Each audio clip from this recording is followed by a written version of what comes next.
Hi hello.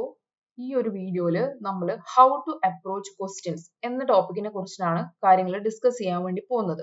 അപ്പം mainly എൻ്റെ focus ഫിസിക്കലിലെ questions വന്നു കഴിഞ്ഞാൽ നമ്മൾ എങ്ങനെയായിരിക്കണം ക്വസ്റ്റ്യൻസിനെ അപ്രോച്ച് ചെയ്യേണ്ടത്. അതിനൊരു എക്സാമ്പിൾ ആയിട്ട് ഈ കഴിഞ്ഞ ജൂൺ 2025 കെമിസ്ട്രിയിൽ വന്ന കൈനറ്റിക്സിൽ ഒരു ക്വസ്റ്റ്യൻ വെച്ചിട്ട് ഞാൻ പറഞ്ഞുതരാം എങ്ങനെയാണ് നമ്മൾ ക്വസ്റ്റ്യൻ അപ്രോച്ച് ചെയ്യേണ്ടത്. അതിന് മുന്നോടിയായിട്ട് ഞാനൊരു ജനറൽ കാര്യം പറയാണ്. അതായത് നമ്മൾ പഠിക്കുന്ന തിയറീസ് ഒക്കെ പണ്ട് പഠിച്ച തിയറീസും പണ്ട് എഴുതി ക്രാക്ക് ചെയ്തവർ പഠിച്ച തിയറീസും നിങ്ങളിപ്പം പഠിക്കുന്ന തിയറിയും കൺസെപ്റ്റ് ഒക്കെ സെയിം ആണ്. കൈനറ്റിക്സിന്റെ പറയുകയാണെങ്കിൽ കൈനറ്റിക്സിൽ നമ്മൾ പഠിക്കുന്ന കൺസെപ്റ്റ് എപ്പോഴും സെയിം ആണ്. അവർ അതിലേക്ക് എക്സ്ട്രാ ആഡ് ചെയ്തിട്ടൊന്നുമില്ല. സിലബസ് സെയിം ആണ്. എപ്പോഴും സിലബസ് സെയിം ആണ്. പക്ഷെ ഓരോ തവണ വരുമ്പോഴും എക്സാം ടഫ് ആണ്, അല്ലെങ്കിൽ എക്സാം ഈസിയർ സൈഡ് ആണ്, അല്ലെങ്കിൽ ടഫ് സൈഡ് ആണെന്ന് പറയുന്നതിന്റെ കാരണം എന്താ? ഈ ക്വസ്റ്റ്യൻ ചോദിക്കുന്നതിന് അല്ലെങ്കിൽ ക്വസ്റ്റ്യന്റെ ലാംഗ്വേജിലുള്ള വ്യത്യാസമാണ്. ചില സമയത്ത് അവർ ക്വസ്റ്റ്യൻസ് ഒന്ന് ലെങ്തി ആക്കാൻ വേണ്ടി നോക്കും. ചെറിയൊരു കാര്യമായിരിക്കും അതിൽ ചോദിച്ചിട്ടുണ്ടാവുക. നമുക്ക് ആ ക്വസ്റ്റ്യൻ വായിച്ചു കഴിഞ്ഞാൽ മനസ്സിലാവില്ല ഇവർ എന്താ ചോദിച്ചതെന്ന്. അത് മനസ്സിലായി കഴിഞ്ഞാൽ ചിലപ്പോൾ നമ്മൾ പോയി ഇതാണ് ഇവർ ഉദ്ദേശിച്ചത്. അത് പെട്ടെന്ന് നമുക്ക് കിട്ടണമെങ്കിൽ എന്ത് ചെയ്യണം? നമ്മൾ ഒരു തിയറി പഠിക്കുമ്പോൾ കൺസെപ്റ്റ് പഠിക്കുമ്പോൾ ക്ലിയർ കട്ടായിട്ട് അവരെന്താണ് ആ കൺസെപ്റ്റിൽ പറയുന്നത് എന്നുള്ളത് ക്ലിയർ കട്ടായിട്ട് മനസ്സിലാക്കി തന്നെ പഠിക്കണം.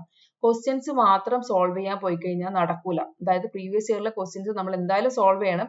പക്ഷേ ഇപ്പം വരുന്ന എക്സാംസിലൊക്കെ അവർ എന്ത് മാറ്റുന്നുണ്ട്? ക്വസ്റ്റ്യന്റെ ലാംഗ്വേജ് ഒന്ന് ട്വിസ്റ്റ് ചെയ്യാൻ വേണ്ടി നോക്കുന്നുണ്ട്.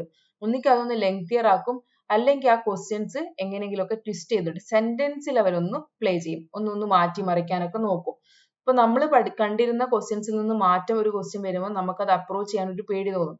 ഒന്നും വേണ്ട, നമ്മൾ കൈനറ്റിക്സ് മുഴുവനായിട്ടും പഠിച്ചിട്ടുണ്ടെങ്കിൽ അതിൽ നിന്ന് ഭൂരിഭാഗം ക്വസ്റ്റ്യൻസ് നമുക്ക് അപ്രോച്ച് ചെയ്യാൻ പറ്റണം. എല്ലാം 100% ചെയ്യണം എന്നല്ല, ഒരു 70-80% ക്വസ്റ്റ്യൻസ് ഒരു ടോപ്പിക് നമ്മൾ പഠിച്ചിട്ടുണ്ടെങ്കിൽ അത് നമുക്ക് അറ്റൻഡ് ചെയ്യാൻ പറ്റുന്നത് തന്നെ ആയിരിക്കും.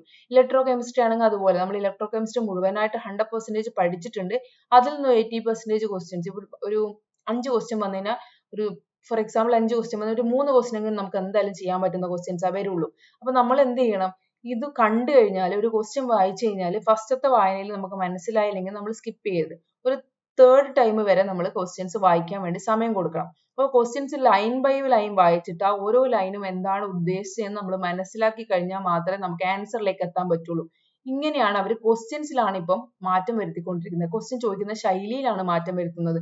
കൺസെപ്റ്റ് ക്ലിയർ ആണ്. അന്നും ഇന്നും എന്നും പഠിക്കുന്ന കൺസെപ്റ്റ് സെയിം ആണ്, സിലബസ് സെയിം ആണ്. കാര്യങ്ങൾ ക്വസ്റ്റ്യൻ ചോദിക്കുന്ന രീതിയാണ് മാറുന്നത്. അപ്പൊ അതിനുള്ളൊരു എക്സാമ്പിൾ ഞാൻ ഈ കഴിഞ്ഞ ജൂൺ 2025 വന്ന ഒരു ക്വസ്റ്റ്യൻ ആണിത്. The rate law for the reaction N2O2 giving 2NO is first order in the concentration of N2O2. ഈ ലൈനിൽ ഇത്രയും വലിയ ലൈന് നീട്ടി വലിച്ച് എഴുതേണ്ട കാര്യം ഉണ്ടായിരുന്നില്ല. കാരണം നമുക്ക് ഇത് വായിച്ചു കഴിഞ്ഞാൽ കുറച്ചൊന്ന് കൺഫ്യൂഷൻ ആക്കണം. അതിനു വേണ്ടിയാണ് ഇത്രയും നീട്ടി വലിച്ച് എഴുതുക. Rate law for the reaction of N2O2 giving 2NO is first order in the concentration of N2O2. First order reaction ആണെന്ന് പറഞ്ഞിട്ട് നമുക്ക് ഇവിടെ നിർത്തി കഴിഞ്ഞാൽ നമുക്ക് കാര്യം മനസ്സിലാകും ഈ റിയാക്ഷൻ ഫസ്റ്റ് ഓർഡർ ആണ്. പക്ഷെ ഇവർ ഒരു ലൈനും കൂടി ആഡ് ചെയ്തു, in the concentration of N2O2. ഒന്നുമില്ല, നമ്മൾ റിയാക്ടന്റ് കോൺസെൻട്രേഷൻ വെച്ചിട്ടാണ് നമ്മൾ എപ്പോഴും റേറ്റ് ലോ എഴുതുക. അത് അവർ എടുത്ത് എഴുതിയെന്ന് മാത്രം. അതായത് നമ്മൾ റേറ്റ് എഴുതുമ്പം എങ്ങനെ എഴുതാറ്? റേറ്റ് ഈസ്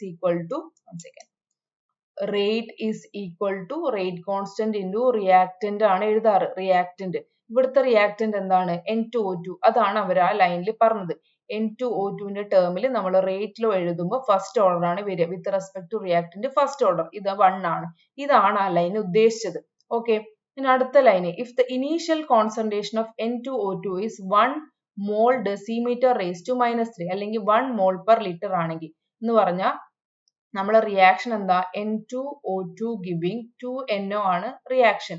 ഇതിൽ ഇനീഷ്യൽ കോൺസെൻട്രേഷൻ ഓഫ് N2O2, അതായത് നമ്മുടെ റിയാക്ടന്റിന്റെ കോൺസെൻട്രേഷൻ ഇനീഷ്യൽ എന്ന് പറഞ്ഞാൽ ടൈം 0ൽ N2O2ന്റെ കോൺസെൻട്രേഷൻ എന്ന് പറയുന്നത് നമ്മൾ A0 ആയിട്ടാണ് പറയാറ്. A0 അല്ലെങ്കിൽ സ്മോൾ A0 ആയിട്ട് പറയും. ഇത് എത്രയാന്ന് തന്നിട്ടുണ്ട്? 1 മോൾ ഡെസിമീറ്റർ റേസ് ടു -3 അല്ലെങ്കിൽ മോൾ പെർ ലിറ്റർ. അപ്പം പ്രോഡക്റ്റ് എന്തായിരിക്കും? 0 ആയിരിക്കും. ടൈം 0ല് ഇനീഷ്യലി നമുക്ക് എന്തുണ്ടാവില്ല? പ്രോഡക്റ്റ് ഉണ്ടാവില്ല. ഓക്കെ, അതാണ് അവിടെ ആ ഒരു സെന്റൻസിൽ പറഞ്ഞത്. എന്നിട്ട് ക്വസ്റ്റ്യൻ എന്താ ചോദിച്ചത്? കൊമ ഇട്ടിട്ട് എന്താ ക്വസ്റ്റ്യൻ ചോദിച്ചത്? The expression for the time dependent behaviour of concentration of NO in mole decimetre raise to -3 is. നമ്മളോട് ചോദിച്ചത് ഈ ഒരു ലൈന് നമ്മൾ മനസ്സിലാക്കി കഴിഞ്ഞു കഴിഞ്ഞാൽ ഇതെന്താ ഉദ്ദേശിച്ചതെന്ന് ആദ്യം നോക്കണം. expression for time dependent behavior of concentration of NO. ഇവർ കോൺസെൻട്രേഷൻ ഓഫ് NO കാണുന്നു മാത്രം ചോദിച്ചു കഴിഞ്ഞാൽ നമുക്ക് അത്ര ഡിഫിക്കൽട്ട് തോന്നില്ല. ഇവർ ഈ ഒരു ടേം ഇവിടെ യൂസ് ചെയ്തതാണ് ചിലപ്പോൾ നമുക്ക് ഡിഫിക്കൽട്ട് ആയിട്ട് തോന്നാൻ കാരണം. ടൈം ഡിപ്പെൻഡന്റ് ബിഹേവിയർ അങ്ങനെയൊക്കെ ചോദിച്ചു കഴിഞ്ഞാൽ നമുക്ക് എന്താണ് അതെന്ന് മനസ്സിലാവേണ്ടത്? നമുക്കിവിടെ ടൈമോ എത്ര ടൈമിലാണ് കോൺസെൻട്രേഷൻ കാണേണ്ടതെന്ന് മെൻഷൻ ചെയ്തിട്ടില്ല. അതുപോലെ കെയുടെ വാല്യൂ മെൻഷൻ ചെയ്തിട്ടില്ല. അപ്പൊ എക്സ്പ്രഷനിൽ ആരൊക്കെ വരും? കെയും വരും ടൈമും വരും. അത് മാത്രമാണ് ഇവിടെ ഉദ്ദേശിച്ചത്. ടൈം ഡിപ്പെൻഡന്റ് ബിഹേവിയർ എന്ന് പറഞ്ഞു കഴിഞ്ഞാൽ ഈ ടിക്ക് നമ്മൾ ഒന്നുകിൽ 5 സെക്കൻഡിൽ കാണണം. 5 സെക്കൻഡിൽ എന്നോടെ കോൺസെൻട്രേഷൻ എന്ന് പറഞ്ഞാൽ പ്രോഡക്റ്റിന്റെ കോൺസെൻട്രേഷൻ കാണണം, അല്ലെ 15 സെക്കൻഡ്. അപ്പൊ ടൈം മാറുന്നതിനനുസരിച്ച് എന്നോന്റെ കോൺസെൻട്രേഷൻ മാറുമല്ലോ. അതാണ് ഉദ്ദേശിച്ചത് time dependent behaviour of concentration of NO. അതായത് ഓരോ സമയത്തും സമയം മാറുന്നതിനനുസരിച്ച് പ്രോഡക്റ്റിന്റെ കോൺസെൻട്രേഷൻ മാറും അല്ലെ. ടൈം കൂടുന്നതിനനുസരിച്ച് ഇനീഷ്യലി 0 ആയിരുന്നു, ഒരു 5 സെക്കൻഡ് കഴിഞ്ഞപ്പോൾ ഒരു എമൗണ്ട് ഉണ്ടായിട്ടുണ്ടാവും. ഒരു സേ ഫോർ എക്സാമ്പിൾ ഒരു 0.1 മോളാർ ഉണ്ടായി എന്ന് വിചാരിക്കാം, പ്രോഡക്റ്റ് ഉണ്ടായി. ഒരു 3 സെക്കൻഡ്സ് അല്ലെങ്കിൽ ഒരു 10 സെക്കൻഡ് കഴിഞ്ഞപ്പോൾ അതിൽ നിന്ന് കൂടി. അപ്പൊ ടൈം കൂടുന്നതിനനുസരിച്ച് കോൺസെൻട്രേഷൻ ഓഫ് NO കൂടുക തന്നെയാണ് ചെയ്യുക. അപ്പൊ അവര് ചോദിച്ചത് time dependent behaviour of concentration of NA. അവര് സിംപ്ലി ചോദിച്ചത് കോൺസെൻട്രേഷൻ ഓഫ് NA കാണാനാണ് ചോദിച്ചത്. അതിൽ നമുക്ക് ആ ഒരു റിലേഷൻ എക്സ്പ്രഷൻ നമുക്ക് ടൈമും കെയും വരും. കാരണം അവരൊരു പ്രത്യേക ടൈം ഇന്ന ടൈമിൽ നിന്ന് ചോദിച്ചിട്ടില്ല. അതുകൊണ്ട് നമുക്ക് എക്സ്പ്രഷൻ കാണുമ്പോൾ അത് വരും. അത്ര മാത്രമേ ഉള്ളൂ. ഈ ക്വസ്റ്റ്യൻ വളരെ സിമ്പിൾ ക്വസ്റ്റ്യൻ ആണ്. കൺവെൻഷനിൽ അവർ ചോദിക്കുന്ന ടൈപ്പ് ക്വസ്റ്റ്യൻ തന്നെയാണ്. പക്ഷെ അവര് ഈ ഒരു ലാംഗ്വേജ് ഒന്ന് ട്വിസ്റ്റ് ചെയ്തിട്ടുണ്ട് എന്ന് മാത്രമേ ഉള്ളൂ. ഇപ്പൊ നമ്മളോട് ചോദിച്ചത് എന്നോടെ കോൺസെൻട്രേഷൻ. എന്നോ ഇവിടെ എത്ര ഉണ്ട്? 2NO ഉണ്ട്. അതായത് ഇനീഷ്യലി ടൈം 0-ല് N2O2 എന്ന് പറയുന്നത് A0 എടുത്തതെന്ന് വയ്ക്കുക. Initial concentration of reactant A0 ആണ്. ഇനീഷ്യലി നമുക്ക് പ്രോഡക്റ്റ് ഒന്നും ഉണ്ടായില്ല. അറ്റ് എ പെർട്ടിക്കുലർ ടൈം T-ല് നമ്മുടെ A0 മൈനസ് X ആയിട്ട് നമ്മുടെ റിയാക്ടന്റ് മാറും. ഓക്കെ, റിയാക്ടന്റിൽ നിന്ന് ഒരു എമൗണ്ട് X എമൗണ്ട് കുറയും. റിയാക്ടന്റ് റിയാക്ട് ചെയ്യുമ്പോൾ ഇപ്പം 5 മോള് ഒരു മോളാണ് എടുത്തതെങ്കിൽ അതിൻ്റെ അകത്ത് ഒരു 0.1 മോള് റിയാക്ട് ചെയ്തിട്ട് പ്രോഡക്റ്റ് ആയി. അപ്പം ബാക്കി എത്രയേ ഉള്ളൂ? 0.9 ഉള്ളൂ. അപ്പോൾ 1 മൈനസ് 0.1 എന്ന് പറഞ്ഞാൽ 0.9. അങ്ങനെ മാറ്റി എഴുതാലോ. അതായത് ഇനീഷ്യലി 1 ഉണ്ട്, അതിൽ നിന്ന് 0.1 റിയാക്ട് ചെയ്തു. ആ റിയാക്ട് ചെയ്തതല്ലേ ഇവിടെ ഫോം ചെയ്യുന്നത്. പക്ഷെ ഇവിടെ നമ്മൾ കോഎഫിഷ്യന്റും കൂടി ആഡ് ചെയ്യണം. ഇവിടെ 1 ആണ് കോഎഫിഷ്യന്റ്, ഇവിടെ 2 ആണ്. അപ്പൊ ഇവിടെ ഉണ്ടാവുന്നത് എത്രയായിരിക്കും? 2x ആണ് ഉണ്ടാവുക. ഇവിടെ 0.1 ആണ് നമ്മുടെ N2O2 ന്ന് ഡിക്കമ്പോസ് ചെയ്ത് പോയതെങ്കിൽ ഇവിടെ ഉണ്ടാകുന്നത് 2 × 0.1 എന്ന് പറഞ്ഞാൽ 0.2 NO ഇവിടെ ഉണ്ടാകുന്നുണ്ട്. അതാണ് ഇതിന്റെ മീനിങ്. നമ്മൾ എപ്പോഴും കോഎഫിഷ്യന്റോട് മൾട്ടിപ്ലൈ ചെയ്യണം. ഇത് വിട്ടുപോയി കഴിഞ്ഞാൽ നമ്മുടെ ക്വസ്റ്റ്യൻ ആൻസർ തെറ്റും. അപ്പൊ 2x കാണാനാണ് ഈ ക്വസ്റ്റ്യനിൽ ചോദിച്ചത്. സിംപ്ലി ചോദിച്ചത് 2x എത്രയാണെന്നാണ് അവർ ക്വസ്റ്റ്യനിൽ ചോദിച്ചത്. അപ്പൊ 2x-ന്റെ വാല്യൂ നമ്മൾ കാണണം. ഓക്കെ, അപ്പൊ നമുക്ക് ഫസ്റ്റ് ഓർഡർ കൈനറ്റിക്സ് ആണെന്ന് ഫസ്റ്റത്തെ സെന്റൻസിൽ തന്നിട്ടുണ്ട്. അപ്പൊ ഫസ്റ്റ് ഓർഡറിന്റെ ഇക്വേഷൻ നമുക്കറിയാം. A ഈക്വൽ ടു അല്ലെങ്കിൽ AT equal to A0 e raise to minus KT. ഇതാണ് നമ്മുടെ ഫസ്റ്റ് ഓർഡറിന്റെ ഇക്വേഷൻ. ഇനി AT എത്രയാണ്? AT ആണ് നമ്മൾ ഇവിടെ എഴുതിയ A0 മൈനസ് X. AT എന്ന് പറഞ്ഞു കഴിഞ്ഞാൽ അറ്റ് ടൈം T-ല് നമ്മുടെ റിയാക്ടന്റ് ഇവിടെ എന്താ? N2O2. ഈ എക്ക് പകരം N2O2 എന്ന് എഴുതാം. റിയാക്ടന്റ് ഞാൻ A ആയിട്ട് എടുത്തതെങ്കിൽ ഇവിടെ റിയാക്ടന്റ് R ആണ് കൊടുത്തത്, അല്ലെങ്കിൽ RT എന്ന് കൊടുക്കാം. അല്ലെങ്കിൽ R-ന് പകരം ഞാൻ ഇവിടെ A കൊടുക്കുന്നു. ഓക്കെ, A ആണെങ്കിൽ AT. AT എന്ന് പറഞ്ഞു കഴിഞ്ഞാൽ റിയാക്ടന്റിന്റെ കോൺസെൻട്രേഷൻ അറ്റ് ടൈം T. അത് എത്രയാണ്? A0 മൈനസ് X ആണെന്ന് നമ്മൾ പറഞ്ഞു. A0 ആണ് ഇനീഷ്യൽ എങ്കിൽ അതിൽ നിന്ന് ഒരു എമൗണ്ട് കുറക്കും. ആ എമൗണ്ട് ആണ് X. ഇനി A0-ന്റെ വാല്യൂ എന്താ? A0 എന്ന് പറഞ്ഞാൽ A0 small A0 e raise to minus KT.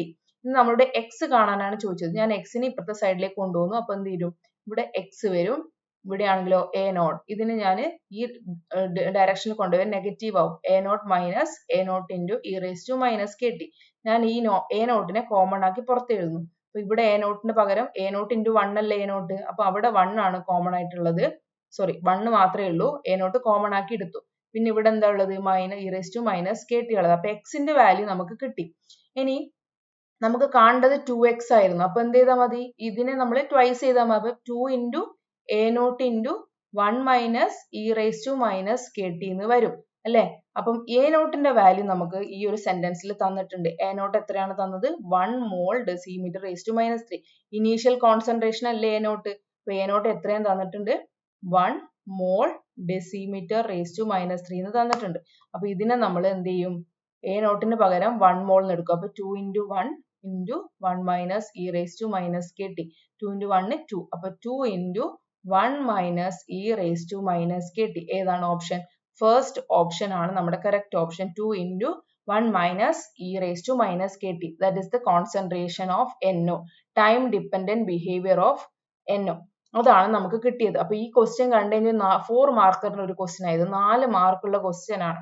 Simple question ആണ് ചോദിച്ചത്. ഇത് നമ്മൾ സിംപ്ലി നമ്മൾ കൈനറ്റിക്സിന്റെ ബേസിക്സ് ആണ് ഇതൊക്കെ. അതായത് റേറ്റ് ലോ എഴുതാനും റേറ്റ് ലോ എഴുതി കഴിഞ്ഞാൽ ഈ ടൈം ഒക്കെ വരച്ചിട്ട് ഇതൊക്കെ എഴുതുന്നത് നമ്മുടെ ബേസിക്സ് ആണ്. ഇതിൽ നിന്നുള്ള ഒരു ക്വസ്റ്റ്യൻ ആണ് ചോദിച്ചത്. പക്ഷെ അവർ ആ ചോദിച്ച ക്വസ്റ്റ്യന്റെ ലാംഗ്വേജ് ഒന്ന് ട്വിസ്റ്റ് ചെയ്തു. സാധാരണ നിങ്ങളോട് ചോദിക്കുകയാണ് കോൺസെൻട്രേഷൻ ഓഫ് NA കാണുമെന്ന് മാത്രമേ ചോദിച്ചതെങ്കിൽ നമുക്ക് എന്ത് ചെയ്യാൻ പറ്റും? 2x ഇങ്ങനെയാണ് NOയുടെ കോൺസെൻട്രേഷൻ ആണ് കാണേണ്ടത്. അപ്പം x എമൗണ്ട് ഇവിടുന്ന് പോയാൽ 2x ഉണ്ടാവും. ഈ 2ഉം കൂടി ആഡ് ചെയ്തില്ലെങ്കിൽ അതും തെറ്റും. ഓക്കെ, 2ഉം കൂടി ആഡ് ചെയ്തില്ലെങ്കിൽ അതും തെറ്റും. കാരണം എന്താ? 2 എന്ന് പറയുന്നത് നമ്മുടെ ഇവിടുത്തെ കോഎഫിഷ്യന്റ് ആണ്. കോഎഫിഷ്യന്റിനെ നമ്മൾ മിസ് ചെയ്യാൻ വേണ്ടി പാടില്ല. ഓക്കെ, അപ്പൊ ക്ലിയർ ആയല്ലോ. അപ്പൊ ഇങ്ങനെയാണ് നമ്മൾ ന്യൂ ക്വസ്റ്റ്യൻസ് വന്നതിനെ അപ്രോച്ച് ചെയ്ത്. ന്യൂ ക്വസ്റ്റ്യൻ ആണെന്ന് പറയാനില്ല, പക്ഷെ ഇതെന്താണ് കൺവെൻഷണൽ ക്വസ്റ്റ്യൻ തന്നെയാണ്. പക്ഷെ ആ ക്വസ്റ്റ്യന്റെ ലാംഗ്വേജ് ഒന്ന് ട്വിസ്റ്റ് ചെയ്തിട്ടുണ്ടെന്ന് മാത്രം. ഇപ്പൊ ഏതൊരു ക്വസ്റ്റ്യൻ വായിക്കുമ്പോഴും നമുക്ക് കിട്ടിയത്, ഇപ്പൊ ഫിസിക്കൽ ആണ് ഞാൻ എക്സാമ്പിൾ ആക്കി എടുത്തതെങ്കിലും ബാക്കിയുള്ള ക്വസ്റ്റ്യൻസ് ആണെങ്കിൽ ഇൻഓർഗാനിക്കും ഓർഗാനിക് ആണെങ്കിൽ കൂടി ഒരു ക്വസ്റ്റ്യൻ വായിക്കുമ്പോൾ ലൈൻ ബൈ ലൈൻ വായിക്കുക, അതിനെ ബ്രേക്ക് ചെയ്യുക. ഫസ്റ്റത്തെ ലൈൻ അവരെന്താ ഉദ്ദേശം, ഓരോ ലൈനും അവരൊരു മീനിങ് കൊടുത്തിട്ടുണ്ടാവും. അത് നമ്മൾ മനസ്സിലാക്കിയിട്ട് അത് എഴുതി വെക്കുക. എന്തൊക്കെ കാര്യങ്ങൾ തന്നിട്ടുണ്ട് അത് എഴുതി വെക്കുക. അതിനുശേഷം എന്താണ് കണ്ടുപിടിക്കാൻ വേണ്ടത് അതും കൂടി എഴുതി വെക്കുക. നമുക്കറിയുന്ന ഇക്വേഷൻസിൽ ഇത് മാച്ച് ആവുന്നുണ്ടോ എന്ന് നോക്കുക. എന്നിട്ട് നമുക്ക് തന്ന വാല്യൂസ് ഒക്കെ ആഡ് ചെയ്ത് നോക്കുക. യൂണിറ്റിൽ ശ്രദ്ധിക്കുക. ഇവിടെ യൂണിറ്റിന്റെ കാര്യമൊന്നുമില്ല, ഒരു വ്യത്യാസമൊന്നും വരാനില്ല. കാരണം മോൾ ഡെസിമീറ്റർ ക്യൂബ് തന്നെയാണ് ചോദിച്ചത്. അതുകൊണ്ട് നമുക്ക് യൂണിറ്റിന്റെ ഒരു കാര്യം ഇതിൽ വരുന്നില്ല. യൂണിറ്റ് കൺവേർഷൻ ആവശ്യമുള്ള ക്വസ്റ്റ്യൻ ആണെങ്കിൽ അത് ചെയ്യണം. അപ്പൊ ഇങ്ങനെയാണ് നമ്മളൊരു ക്വസ്റ്റ്യനെ അപ്രോച്ച് ചെയ്യേണ്ടത്. ഒരു എക്സാമ്പിൾ പറഞ്ഞിട്ട് ഞാൻ എഴുതിയെന്നേ ഉള്ളൂ. ഇതിപ്പോ കഴിഞ്ഞ ജൂൺ എക്സാമിൽ വന്ന ക്വസ്റ്റ്യൻ ആണ്. 4 മാർക്കറിന്റെ ഈസി ക്വസ്റ്റ്യൻ ആയിരുന്നു. അപ്പൊ നമ്മൾ ഇനിയും ഇങ്ങനെയുള്ള ക്വസ്റ്റ്യൻസ് നമ്മൾ അപ്രോച്ച് ചെയ്യുന്ന വീഡിയോസ് ആയിട്ട് നമുക്ക് വീണ്ടും കാണാം. So I hope the video is clear to you. We'll see in the next video. Thank you so much.